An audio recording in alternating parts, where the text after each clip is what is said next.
እሺ ስማችሁን ማን ልበል?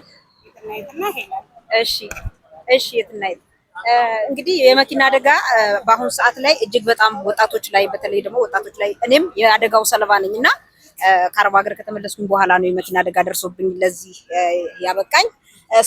ለማህበረሰቡ ምን እናስተምር፣ እኔስ ምን ጥዬ ልለፍ በሚል ነው ዞር ዞር እያልኩ ኢንተርቪው ለማድረግ የምሞክረው። ፈቃደኛ ስለሆናችሁ እግዚአብሔር ያክብርልኝ። እንደው ምን ቢደረግ የመኪና አደጋ ይቀንሳል ብላችሁ ታስባላችሁ? እንደኔ እንግዲህ ባለችኝ እውቀት በመጀመሪያ ደረጃ ማህበረሰቡ ትንሽ የእውቀት ማነስ አለ። ይሄ ምንም ጥያቄ የለውም።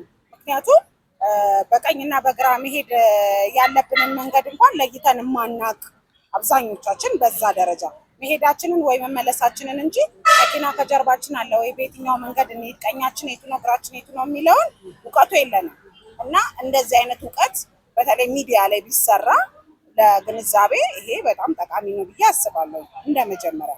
ከዛ ባሻገር ደግሞ ስንሻገር ዜብራ ላይ ምናምን ደግሞ የምናቅ ሰዎች ለማናቅ ሰዎች እገዛ ብንሰጥ፣ አስተያየት ብንሰጥ፣ ስንሻገር የመኪናን እንትን ጠብቀን ከዛን ዜብራ ጠብቀን በመሀል መሄዳችንን መቸኮላችንን ሳይሆን ያሰብንበት ሳንደርስ በመሀል መቅረት አለ።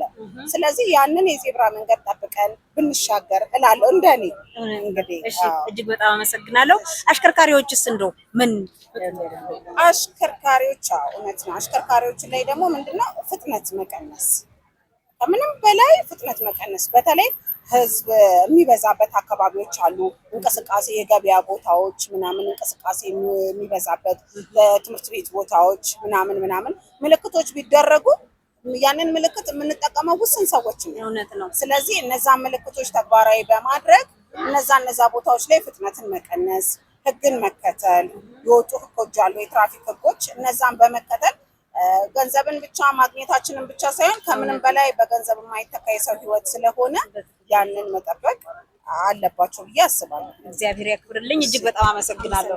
እሺ ቴንክ ዩ። እሺ እናመሰግናለን። እግዚአብሔር ያክብርልኝ። ቴንክ የመኪና አደጋ ራሳችን መጠበቅ ያለብን እና መጀመሪያ ላይ እና መሪና መንገደኞች ገራዎች መጠበቅ ያለብን። ምክንያቱም መኪና ይዞ ያለ ሰው ያው ሞቶር ነው፣ ሁሌ ላይታዘዝ ይችላል። እውነት ነው። እሱ ብቻ ሳይሆን ከእሱ አቅም በላይ ሊሆን ይችላል። እኛ ደግሞ ራሳችን ማድረግ አለብን፣ ራሳችን ጠብቀን መጀመሪያ ሰው። ከዛ ቀጣይ ተሽከርካሪዎቹም ደግሞ መጀመሪያ ለእግረኛ ጥቅም መስጠት አለባቸው። ከዛ የተረፈ ደግሞ ሲያሽከረክሩ ሁሌ ባይጠጡ ማለት ከመጠን በላይ አልኮል ባይጠቀሙ ይሄ ነው የማስበው። ሁሉም ደግሞ ቀድሞ ምክንያቱም የሚያሽከረክሩት ሀሳባቸውን እዛ ላይ አድርጎ ቢያሽከረክሩ ምክንያቱም ሀሳብ ጉባኤያቸው በሌላ ሆነው ከሚያሽከረክሩ ሀሳባቸውን ቀጥታ የሚያሽከረከሩበት ላይ እንትን አድርጎ ቢያሽከረክሩ ጥሩ ነው ብዬ አስባለሁ። እና ደግሞ እኛ ራሳችን ይጠበቅ መንገድ በተለይ ደግሞ ስንሻገር ዜብራ ጠብቀን ስንሻገር፣ በዛውም ደግሞ ስንሻገር ሀሳባችን ማለት እኛ እየተሰገርን ያለ ነው መኪና ወደ እኛ መምጣት አለመምጣት ቼክ አድርገን መሻገር ይላሉ። እሺ አመሰግናለሁ ወንድሜ። ቴንክ ዩ